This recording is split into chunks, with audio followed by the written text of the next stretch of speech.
نوێژی هەینی وەک هەستکردنمان بە بەرپرسیارەتی ئاینی و نیشتیمانی بە پێویستمان زانی کە ئەمڕۆ ڕۆژی هەینیە وەک لقی هەولێری یەکێتی زانایانی ئاینی ئیسلامی کوردستان ئەم پەیامە ئاینیەمان ئاراستە بکەین لەم چەند خاڵانەی خوارەوە. یەکەم، خەڵکی بەشەڕەفی هەرێمی کوردستان ئەوەی لەم گەردون و گۆی زەویە ڕوو دەدات و دێتە بوون هیچی لەژێر دەسەڵاتی خوای گەورە بەدەر نییە، هەمووی بە ئەندازە چێشی و تەقدیری خودایی دەگوزارێت. وەک خوای گەورە لە قورئانی پیرۆز فەرموویەتی وەخەلەق كل شيء فقدره تقديرا. بۆیە لە دۆخێکی وەهادا پێویستە بڕوا و متمانە و پشبەستن و خۆسپاردن بە خوای گەورە زیاتر ببێت. ئەوەی خوای گەورە لە چارەنووسی دیاری کردووی هەر ئەوە ڕوودەدات و شتێکی تر نایەتە ئاراوە بۆت. وەک خوای گەورە دەفەرمێت قل لن يصيبنا إلا ما كتب الله لنا هو مولانا وعلى الله فليتوكل المؤمنون. دووەم، لەپاڵ خۆپاراستن و لەپاڵ خۆسپاردن بە خوای گەورە پێویستە و ئەرکێکی ئاینیە کە هەموو کەسێک پابەند بێت بە ڕێکارە خۆپارێزیەکانی کە لەلایەن تیمە تەندروستیەکان وەک ڕێنمایی ئاراستە کراون و جەختی لەسەر کراوەتەوە. هەر کەسێک کەم تەرخەمی بکات لە جێبەجێکردنیان و خۆپارێزی نەکات لە هەر لێکەوتێکی خراپ ئەوە دەبێتە گوناهبار و حەرامێک ئەنجام دەدات و پێشێلکردنی مافێکی زەقی تەندروستی خۆی و کۆمەلگاکەیەتی. بۆیە پێغەمبەرمان دەفەرمێ صلی الله عليه وسلم لا ضرر ولا ضرار، قاعدە و بنچینەیەکی شەرعی چەسپا و جێگیرە. پێویستە ئینسانی موسڵمان نەزەرەر لە خۆی بدا و نەزەرەریش لە خەڵک بدا. بە خۆنە پاراستنمان و پابەند نەبوونمان بە ڕێنماییەکانی تەندروستی بەڕاستی زیان بە خۆمان دەگەێنین و زیانش بە خەڵکی دەوروبەر و کۆمەلگاکەمان دەگەێنین. و هەروەها خوای گەورەش لە قورئانی پیرۆزدا فەرموویەتی ولا تلقوا بأيديكم إلى التهلكة، واتە بەدەستی خۆتان مەخەنە ناو هەلاکات. و هەروەها واجبە ئەو کەسەی کە گومانی نەخۆشیەکەی لە خۆی دەکات یان لە وڵاتانەی کە نەخۆشیەکەی تێدا بەربڵاوە گەڕاوەتەوە ئەرچێتی و واجبێتی خۆی نیشانی پزیشک و ناوەندەکانی پشکنین بدات بۆ دڵنیابوون لە تەندروستیەکەی بە پێچەوانەوە خۆشاردنەوە و خۆتزیینەوە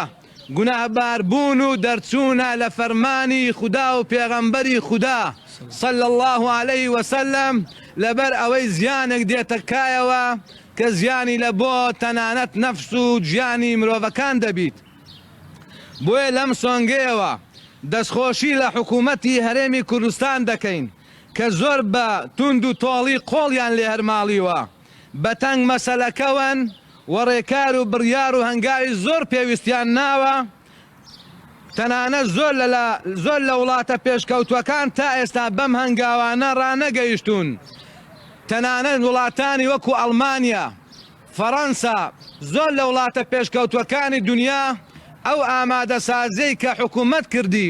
و ئەو ڕێکارانەی کە حکوومەتی هەرێم پیادەی کرد تا ئێستا ئەوان نەگەیشتونە تا ئەو ئاستا. بۆیە لێرەوە زۆر بەباشی سوپاسیان دەکەین و دەستخۆشیان لێ دەکەین، هیوای موفەقی و سەرکەوتن و زاڵبوونیان بەسەر ئەو نەخۆشیە بۆ دەخوازین. بۆیە موسڵمانان واجبە هەر هەموو لایەک هاوکار و پابەند بن بە جێبەجێکردنی ڕێکارەکانی حکوومەت. خاڵی سێیەم ئەوەی کە ئێستا بێبەش و مەحروم بووینە. ئێمەی نوێژخێن و موسڵمانان لە نوێژی هەینی و لە جەماعەت بەدڵنیاییەوە مەعزورین و ڕێگە پێدراوین. تەنانەت ئەوانەی کە دڵیان لە لای نوێژی هەینی و جەماعەتە ئەوانە خێر و پاداشتیان هەر دەست دەکەوێت، چونکە پێغەمبەر دەفەرمێ صلی الله عليه وسلم من هم بحسنة فلم يعملها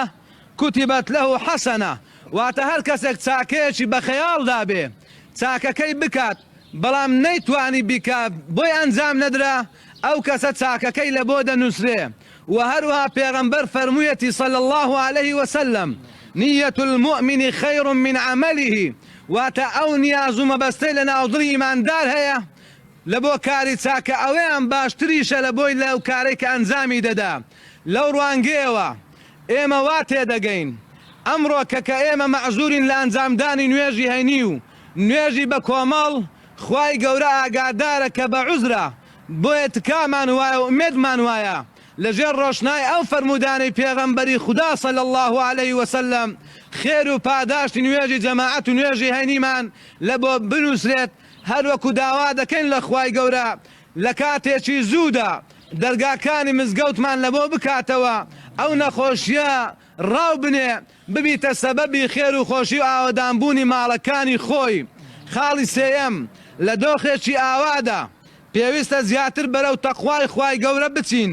خوای گەورە بە ئەنجامدانی خواپەرستی زیاتر و کردەوەی چاکە لە خۆمان ڕازی بکەین چونکە خوای گەورە دەفەرموێ ومن يتق الله يجعل له مخرجا ويرزقه من حيث لا يحتسب واتە ئەوانەی لە خوا دەترسن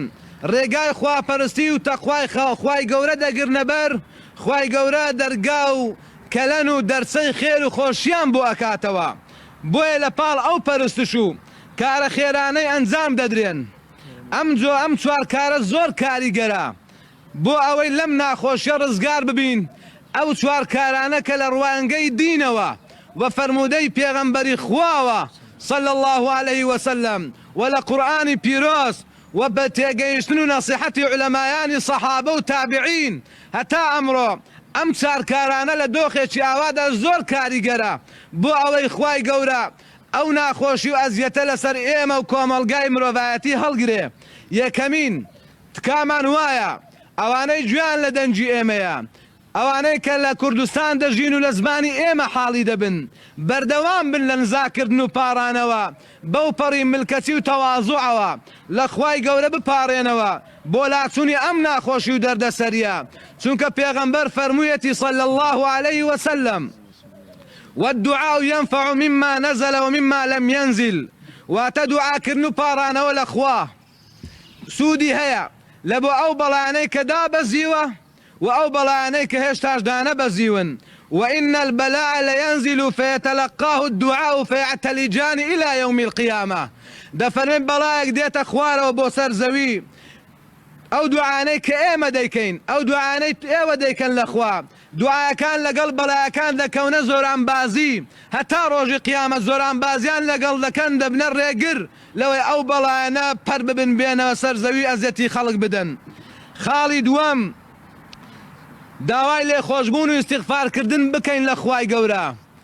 بینەرانی بەڕێز داواکردنی لێخۆشبوون لە خوا ئەوانەی کە تاوانبارن و ئەوانەی بێتاوانن بەردەوام ڕووکەینە قاپی خوددا بڵێن خوایە بمان بورە لە گونا و تاوانێک لە کەم و کوڕیەک لە کەم تەرخەمیە کە کردومانە چونکە داواکردنی لێخۆشبوون لە خوا دەبیتە مایەی ڕەزامەندی خوا و لاچوونی بەڵا. پێغەمبەر فەرموویەتی صلى الله عليه وسلم من أكثر الاستغفار ئەوانەی کە زۆر داوای لێخۆشبوون لە خوا دەکەن زۆر دەرێن ئەستەغفر الله جعل الله له من كل هم فرجا ومن كل ضيق مخرجا. دەفەرمێ خوای گەورە لە هەموو ناخۆشی و خەمێک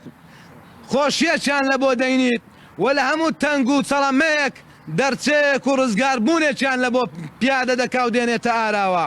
و هەروەها خوای گەورە فەرموویەتی و بەڵێنی دا بە ئومەتی پێغەمبەر صلى الله عليه وسلم دەفەرمێ وما كان الله معذبهم وهم يستغفرون. خوای گەورە بەڵێنی داوە بە سیغەیەکی سەسپا و دامەزرا و ئیستیمرار ئەوانەی داوای لێخۆشبوون لە خوا دەکەن دەڵێن ئەستەغفر الله بەدڵ و بەجیان لە گوناهان دوور دەکەونەوە خوای گەورە ئەو کۆمەڵگەی و ئەو میلەتە و ئەو ئومەتە عەزاب نادا.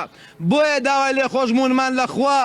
گەرانتیکردنی لاچوونی ئەو بەڵایە و ئەو نەخۆشی و ئەو عەزابەیە. خاڵی سێیەم پێویستە لە قۆناغی ئێستادا بەخشین و سەدەقەکردن لە پێناوی خوای گەورەدا لە هەموو کاتێک زیاتر بێ چونکە پێغەمبەر فەرموویەتی صلى الله عليه وسلم باکروا بالصدقة دەفەرمێ ئێوە دەست پێشخەری بکەن بە سەدەقەکردن و بە بەخشین فإن البلاء لا يتخطى الصدقة دەفەرمێ بەڵاو ناخۆشی و دەردەسەری ناتوانێ هەنگاو بەسەر سەدەقە باوێ لە سەدەقە تێناپەڕی واتە سەدەقەکان دەبنە شوورێکی پۆڵاین بۆ پارێزگاری بوونمان و بۆ ڕزگار بوونمان و نەجات بوونمان لەو بەڵاو پەتاو ناخۆشەی کە ئێستا ئێمە تێکەوتوین هەر لەو ڕوانگەیەوە تکایەکی برایانە داواکارم لە سەرمایەداران لەخوا پێداوان لە قۆناغی ئێستادا دڵیان بکەنەوە ببەخشن لە پێناوی خوا ماڵی خۆیان سەرف بکەن لە پێناوی خوا لە بوارەکانی تەندروستی لە خزمەتگوزاری دەستی فەقیر و هەژاران بگرن مستەشفا و شوێنە پزیشکیەکان ئاوەدان بکەنەوە دا و دەرمان بۆ نەخۆش و پەکەوتە و فەقیر و هەژاران دابین بکەن خێر و سەدەقە بکەن بۆیە بەدڵنیاییەوە شوورەیەکی پۆڵاین دەبی بەسەر کۆمەلگاکەمان و هەروە داوا دەکەم و پێشنیار دەکەم لە بۆ هەموو ئەوانەی خوا ماڵی پێداون و ئەوانەی خاوەن مڵک و مڵکیان هەیە کە دوکانیان بەکرێدایە خانویان بەکرێدایە با لە پێناوی خوادا ئەو مانگە هەڵمەتێک ڕابگەێنن سەر تاسەری لە کرێیەکانیان خۆش بن لەو خەڵکانەی کە لە کرێچی دانیشتوونە چ لە دوکانەکان چ لە بازاڕەکان چ لە خانوەکان ئەو جۆرە سەدەقانە دەبیتە سەبەبی ئەوەی خوای گەورە لێمان ڕازی بێ و بەڵامان لەسەر دەفع ببی بە هەمان شێوە پێشنیار دەکەین لە بۆ حکوومەتی هەرێمی کوردستان لەم ماوەیەدا چاو خشانەوەی بکات بەو بازانەی کە هەیە بەسەر دوکاندار و بازرگان و بەسەر بازار بۆ ئەوەی باری خەڵک سووک ببی و باری سەرشانی خەڵکی کاسب سووک ببی بە ئومێدەینە خوای گەورە ڕەحمێکی گشتی بەسەر هەمومان دابڕژێنی و ئاخر خاڵ کە زۆر زەرورە ئەوێ بەردەوام بین هەر یەکەمان لە شوێنی خۆمان لە زکر و لە یادی خوای گەورە هەر زکرێک دەزانن بیکەن بەنیەتی ئەوەی خوا بەڵامان لەسەر دەفع بکە ناخۆشیمان لەسەر دەفع بکە بە تایبەت زکری لا حەولە وەلا قووەتە ئیلا بالله هەندێک لە عولەمایانی تابعین فەرمویانە هەر کەسێک زکری لا حەولە وەلا قووەتە ئیلا بالله بکە خوای گەورە حەفتا دەرگای ناخۆشی دەرد و بەڵا لێ دوور دەخاتەوە ئەزیەت و ئازاری لێ دوور دەخاتەوە کە کەمترین دەرگای فەقیری و هەژاری بی بۆیە ئومێدمان وایە لەو کات و ساتە پڕخێر و لەو کات و ساتە ناسکەدا کە کاتی نوێژی هەینیە کە ئێمە بە عوزر نەمانتوانێت لە نوێژی هەینی ئامادە بین کە خەڵک لە ماڵەکانی خۆیاندانە داواکارن لە خوای گەورە ئەو دانیشتەمانە ئەو پەیامەمان بە خێری جمعەیەک لە بۆ هەموو لایەکمان بنووسی و داواکارن لە خوای گەورە دەڵێن خوایە تۆ باڵادەست و دەسەڵاتداری یا ڕەبی خوایە شیفای هەموو نەخۆشانی مرۆڤایەتی بدەیت هەموو ئەو کەسانەی لە مرۆڤایەتی تووشی نەخۆشی کۆڕان نابووینە خوایە ڕزگاریان بکەیت خوایە هەر کەسێک لە کوردستان تووشی نەخۆشی کۆڕان نابووە لە وڵاتانی ئیسلامی لەسەر گۆی زەوی خوایە هەموو دەرگاکان داخراون بەس دەرگای تۆ کراوەیە خوایە شیفایان لە بۆ نێری خوایە ئەو نەخۆشیەمان لەسەر هەڵگری خوایە خێر و خۆشی و بەرەکەت فەراحی و هەرزانی و خۆشگوزەرانی و کار و کەسابەت و ڕزگاربوونمان خوایە دەرگا ڕزگاربوونمان لە بۆ بکەیەوە خوایە هەموو دەرگاکانی خێرمان لە بۆ بکەیەوە لە بەڵاو موسیبەتی دنیا و قیامەت بمان پارێزی خوایە ئەو ئەزیەت و ئازارەی ئێستا لەسەرمانە هەڵیگری خوا دەرگای بەیتی خۆت دەرگای ماڵی پێغەمبەری خۆت دەرگای مزگەوتەکانی خۆت دەرگای تەچە و خانەقاکانمان لە بۆ بکەیەوە بازاڕەکانمان ئاوەدان بکەیەوە بەلابردنی ئەو بەڵاو ناخۆشیە خوایە خەبەری خۆشمان لە بۆ بنێری خوایە ڕزگارمان بکەی خوایە بە ڕەحمەتی خۆت ڕەحم بە هەموو لایەکمان بکەی آمين يا رب العالمين وصلى الله وسلم على سيدنا حضرة محمد رسول الله وعلى آله وصحبه أجمعين إلى قيام يوم الدين والسلام عليكم ورحمة الله وبركاته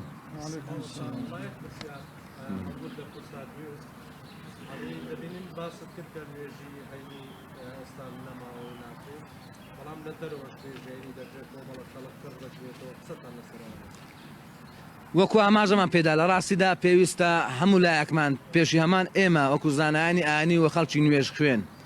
لە مەترسی و خەتەری ئەو دەردە تێبگەین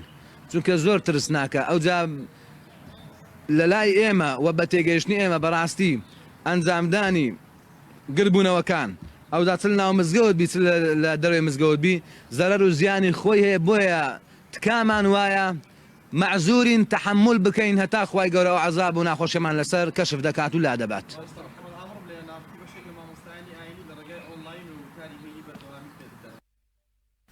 منوچە پێشکەشکردن ببینن دەخۆشیاندا.